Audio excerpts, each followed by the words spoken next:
hindi magtitipid? Gagawin ang dapat kong gawin. Alam ko na magagawa ko rin. Balang araw maging icon. Gusto ko kagaya ko si Idol. Mala Michael Jordan umahis ko. Kilala magaling pagdating sa ring. Balang araw maging icon. Gusto ko kagaya ko si Idol. Kaya yung tiyaga ko tina times 4. Rat-rat lagi parang rifle.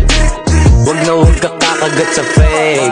Iwas ka sa foul. Huwag kang makampante, ingat sa galaw. Huwag puro atake, aralin dumipensa. Minsan din depende yan kung paano ka pumwersa. Minsan kailangan pabay ng pasensya. Isa yan sa mga pangunahing diferensya. Pag natambakan ka na doon ka mag-apit, pero pag nakalaman ka na nakakampante, sana kuha mo yung punto. Mula simula hanggang sa dulo, dapat isagad mo yung laro mo. Dapat lagi nakatuto kada minuto.